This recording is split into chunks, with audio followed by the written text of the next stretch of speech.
Elles sont comédiennes, elles sont docteurs, elles sont chefs d'entreprise, elles sont partout.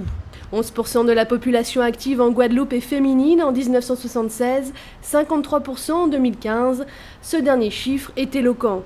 Et pourtant, les inégalités salariales existent encore. 17% en Guadeloupe d'écart avec les hommes contre 19% au niveau national. Il y a une batterie de lois en ce qui concerne l'égalité professionnelle, depuis la loi Woody en 1983, qui prônait la non-discrimination dans tous les domaines, donc dans les relations professionnelles.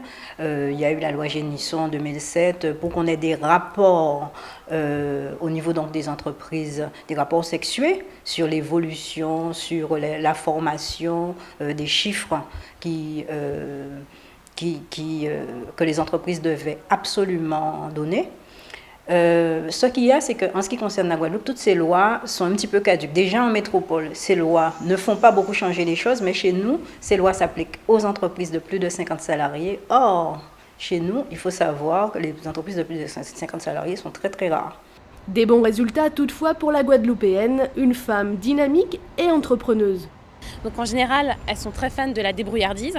Je pense qu'il y a encore bien, pas le mythe, mais de la femme potomitan qui est vraiment un très bon manager, qui sait gérer le logis, qui sait gérer tous les à côté. Et donc c'est encore une tendance qu'on retrouve beaucoup ici, parce qu'il faut savoir qu'en Guadeloupe, on est un des départements où on a le plus de créatrices d'entreprises. La moyenne nationale est de 30%.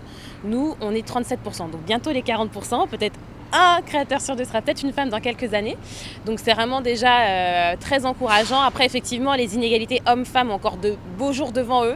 Je pense que d'ailleurs, cette inégalité de 17-18% entre les hommes et les femmes pousse encore plus de femmes justement à créer leur propre entreprise et créer leur propre business pour pouvoir être indépendantes et justement ne pas être dans ces conditions à de dire bon bah voilà, je touche moins qu'un homme, j'ai pas les mêmes conditions de travail, etc., etc.